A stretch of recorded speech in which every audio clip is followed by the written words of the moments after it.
Mitoetrano ny asa izay atao indrindra ny sana ireo fiarakaretsaka eto Antananarivo renivohitra. Rehefa voaisa ireo fiarakaretsaka na ny taxi dia tsy maintsy soratana baribary amin'ny varavaran'ny taxi ny hoe taxi mba ahafahana mampiavaka azy ireo amin'ireo mbola tsy voaisa. Izany no natao raha ny fanazavana azo avy eo anivon'ny commune Antananarivo renivohitra dia ialana amin'ny kaboraraka eo amin'ny tontolon'ny fitaterana.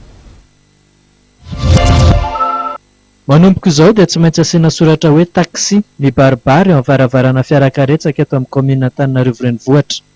Afaka 3 volana eo dia ho vita tanteraka ny fanisana ireo fiara miasa amin'ny fitaterana. Lalàna efa misy fa ho ampiarina amin'izay raha ny fanazavana no men'ny lefitra ny bentanana Antananarivo renivohitra Rison Gabriel Androany izany. Misy lalàna ity ho apetrako ity lalàna ity fa ity lalàna ity zany arrêté tamin'ny 1974 tamin'ny 1971 ity arrêté ity no mifehy hatreto aloha ny resaka hoe taxi eto Madagasikara.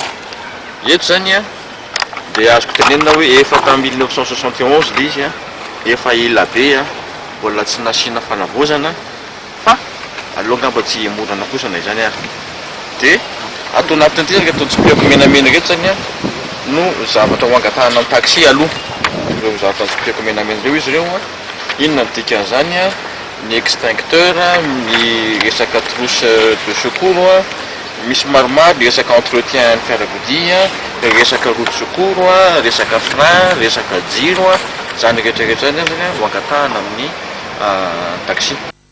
Hatramin'ny nanomboan'ny fanisana natao dia fiara 500 teo no efa voamarina sy nanaovana fisavana ireo taratasy rehetra ilaina azoana manao asa fitaterana. 50 amin'ireo no nalefa fourrière.